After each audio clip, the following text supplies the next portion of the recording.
introduction. Please read everyone. Mindset, characteristics, and essentials. A mindset is a belief that requires like intelligence and talent are fixed on Changeable traits. The word mindset was coined by Carol Dweck. Her book It was based on her research about personalities of successful people. She found out that successful people have different mindsets Which are fixed versus growth mindset. In reality, there are numerous mindsets, but fixed and growth mindsets are very important discoveries for people living in today's fast-changing and very complex world. So mindset is a belief about whether qualities like intelligence and talent are fixed or changeable. So Peck research suggests that growth mindset is associated with greater success in various areas of life, like academic, careers, and personal relationships. So there are different type of success. So ang uban ay success ka sa imong academics, sa imong personal relationship o sa careers. Kay sa academics o kung ikaw panangitan taas ka grado, kuan man nimo sa pagalingon ka na success naman na. So sa careers po is muna kay kanang saktong trabaho nga dili ko lang sa o stable nga trabaho ka nang success na makatala sa imong personal relationship. So while great research the two mindset, which is the fixed mindset and growth mindset,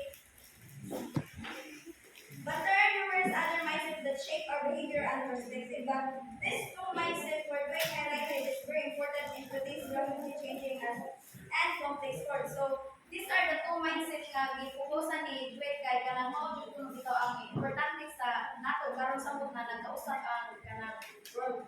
So please read the fixed mindset. I'm either good at it or I'm not. When I'm frustrated, I give up. I don't like to be challenged. When I fall, I'm not good. Tell me I'm smart. If you succeed, I will protect it. My abilities to determine everything. So ang fixed mindset is kana kita kung maka-decide ka sa mga paborito is dili na kita nimo kanang ma-change ang imong decision like murag na kay paruganan na kung unsa imong decision mao na na. So ang fixed mindset is the people with a fixed mindset believe that their abilities are innate and unchangeable. So perceive that their talents and abilities are set. So kanang murag na-topic man po ni fixed and growth mindset sa child adolescence with this kwanto sa kanang child. So karon na po fixed o growth mindset sa entrepreneurship. So nganong naa kay fixed o growth mindset sa entrepreneurship kay naman jud lain ka nang mo business nga kana bitaw mo kung ilahan ang natuod ng business kay ana na jud sila kanang mo stable na bitaw sila na dili na sila mo kuan lain pang dili na sila mo kuan lain mo sa sila anan. Ya ang fixed o growth mindset is kanang mudawat ka nga kanang na kay business pero mukuan ka kung lain business kanang aron mas mo success jud ang business ba. So please read the growth mindset. When I'm frustrated, I persevere. I want to challenge myself.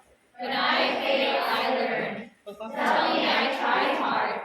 If you succeed, I'm inspired. My effort and attitude determine everything.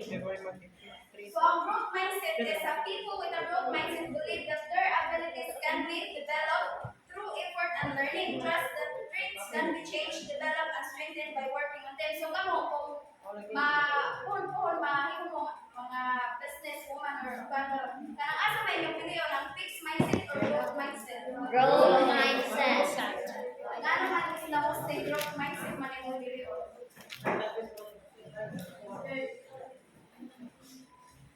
Growth mindset okay. Kan bitaw kay if sa fix ka kanang murag dili na jud ka dili na ka gusto nga improve ka kung sa growth mindset man gud is na siya kanang kuan ba nga like na jud ka dili na kay ana ka nga kuan nga kailangan mo kanang ka mas mo grow pa jud.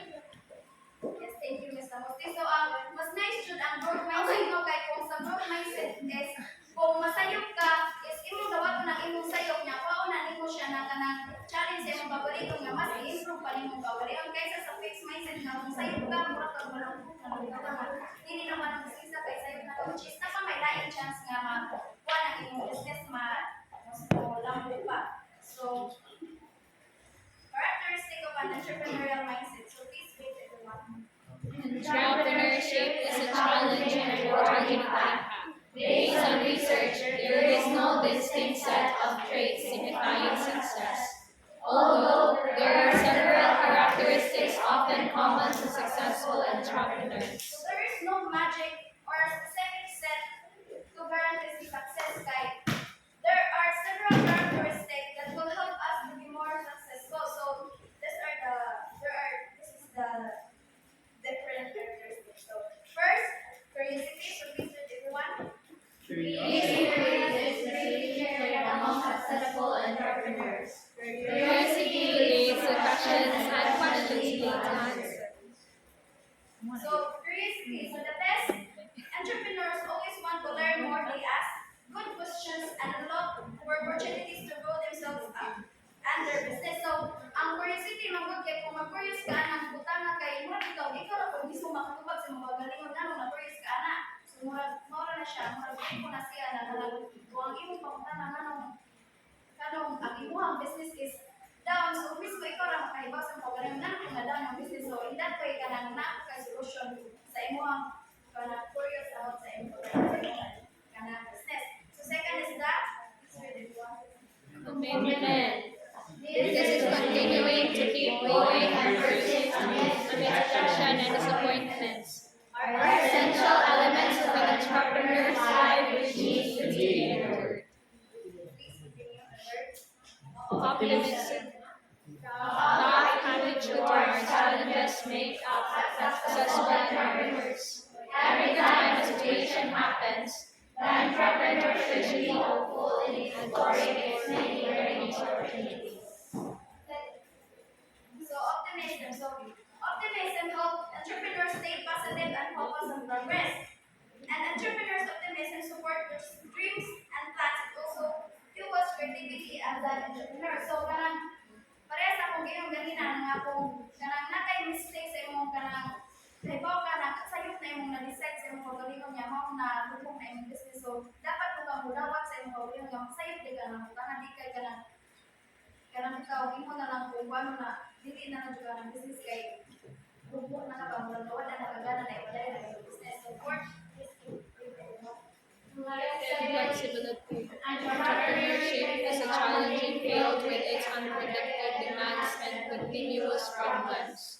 It helps to be supple to deal with serious difficult situations, solve problems easily, and make progress from obstacles. So flexibility also extends to learning. Entrepreneurs know they don't have all the answers, so they remain open to new ideas. So continuously learning and growing, they learn from their customers, their competitors, and their own mistakes. They embrace change not as a threat, but as an opportunity to improvement. With an entrepreneurial mindset, you can learn from your failures and be ready to move forward however necessary. So, Ownership. Successful entrepreneurs always trust that their success and successful simply they have high internal and self-control. A successful entrepreneur always strives, motivates, and empowers his team. It is usual for him to share his vision and his team to inspire his people. Engaging in entrepreneurship, creating a network is very important. Entrepreneurs must choose those people that would form a collective wing so that we could really succeed. Self-respect. In business, it is also vital to take care of both the body, mind, and spirit. Taking care of oneself daily through rest, exercise, and diet is essential.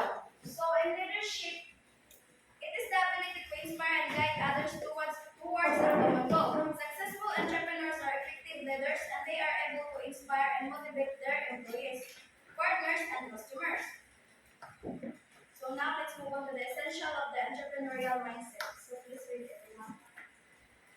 although Although living with entrepreneurial mindset is really transformative, knowing that is amazing. Entrepreneurial mindset appear to be like common sense, yet they are not common practice. They are essential things in order to really employ and create successful mindsets. So, entrepreneurial mindset, kung kuan siya, ako siya mga is mura na bitaw, wala na bitaw siya, kaya mo bitaw, karon kaya mo dili mo ko na kuan na business. So, but there are a gap between knowing them and actually living them and doing. So, this is some of the essential of entrepreneurial mindset. So, first, passion first. Real entrepreneurs look for what really are important to them, what they truly want to do, and then bring together their business around those needs. So kung magtukod ng business mo, yung mga nabamuan, dili ba ninyo manunaw nga kanang wala na bitaw kung ako ta sa inyo gagawin nga kanang ay magtukod kung kinahanglan o kung nino nga na kung magtukod ng business. So dili no dapat manunaw na kanang magtukod ng business is kanang naabagay kanang sure ba ka na kanang palit sa mga customers o na mga kanang mas una po pag inyo ang kanang income mo kana ang business niyo tukuron. So passion first is natural to choose and business to launch based on what marketplace needs and the strength you have to offer. However, entrepreneurs who are lead the passion first mindset take a different approach. So they seek to discover what really matters to them and what they're passionate about, and then organize their business around those things. So they understand that running a company can be filled with challenges, and the best way to stay engaged and persevere through those facts is to choose a business that gives them a sense of meaning and purpose. So, kung magtukod yung business, dapat dyan kanang naa kay purpose ng anong tukod yung mga business. So, next is, please read everyone. Everything is possible.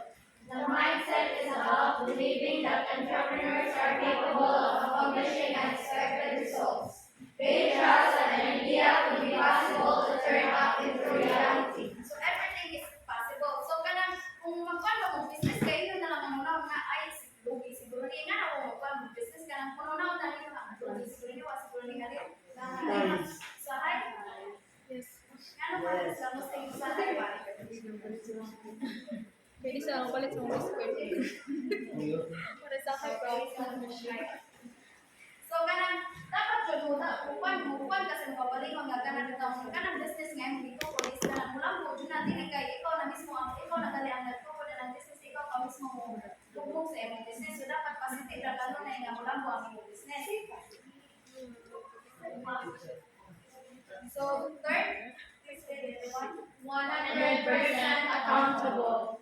in life, it is easier to blame others, especially when things become complicated. Entrepreneurs always believe that they have the power to choose the responses to any circumstances because they have this 100% accountable mindset. So there will always be circumstances outside of your control. So and it's easy to blame others and make excuses for situation nila kasagaran mo gudron kay kuno kay ikaw ang manager imbis na yung mo adto mo iwan sa imong staff na nagag sila yung gustuhan nga kamo ra yung nagdulong lugi mo ni ana. So dapat ko ikaw na as a manager dapat ko mo sa pagalingon nga naa sa iyo kung ka dili kay magpapasakto ka kanunay. Diba?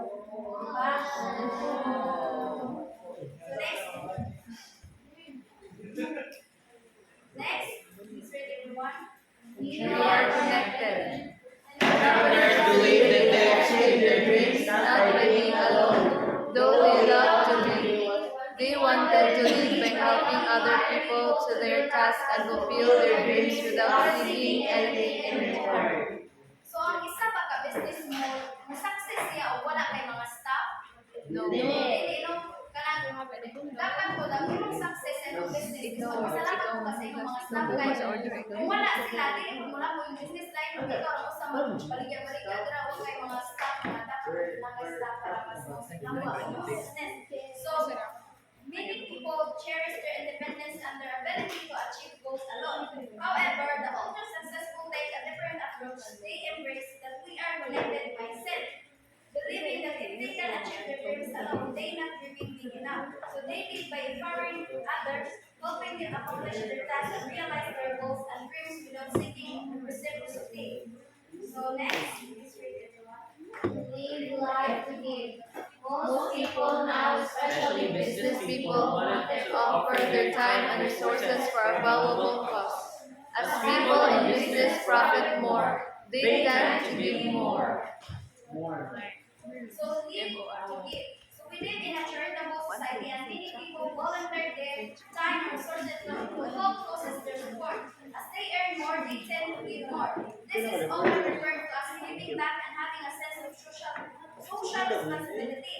I'm not knocking this, but it is important to point out that the ultra successful goal is definitely embracing the live to give mindset. They seek ways to give first by integrating their day-to-day work with causes to believe in.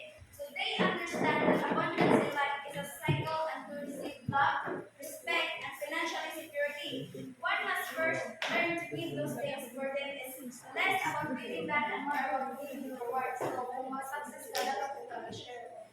I think it mga success mo dapat ko share. Yes, it's true. So, last, please read everyone. Most people Most people also focus much of their thoughts on what they do not success. Seldom do people give their attention to their accomplishment and their present experiences except for entrepreneurs. So, thanks to individuals like Oprah, most of us understand the importance of being grateful. So, unfortunately, most people also focus much on their attention on what they have rather than what they accomplish and are personally experiencing. So, the word must successful entrepreneurship apply the attitude of gratitude mindset, which enables them to recognize the positive in all experiences and to take time every day to be thankful for what they have. They also understand that challenging times and disappointing business circumstances often present opportunities to learn and grow, and so they embrace those as well. So, second to the last thing, so our last is please read everyone. Time is now. Mindset for entrepreneurs refers to recognizing that all the powers exist in the moment. Entrepreneurs believe that they cannot change history and the future is uncertain. So perhaps you heard an expression, God thinks not to do his way. So, well, those who embrace the time is now mindset realize that all of their power exists in the moment, they cannot change the past, and the future hasn't happened. So the key is to take purposeful action is the present. Also, they don't confuse being busy with being productive and understanding the importance of acting with focus.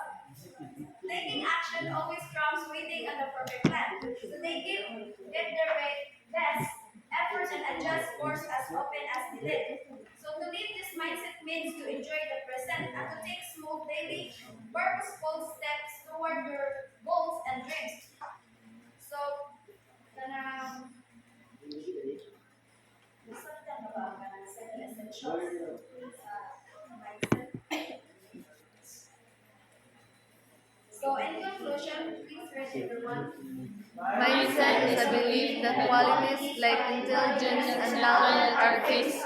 Or changeable traits. A mindset of abundance will consider that there is plenty of resources for everyone and that Resources will not run out because they are replaceable. However, a mindset of scarcity shall think that there is an adequate amount of things around. So some people can either benefit or lose them. People with a fixed mindset perceive that their talents and abilities are set. People with a growth mindset trust that traits can be changed, developed, and strengthened by working on them. So, always remember na kung mo mga nila mga businessman or mga businesswoman ani dapat jud ka ana jud sa growth mindset kay mao na ang positive way as Yes, noted na.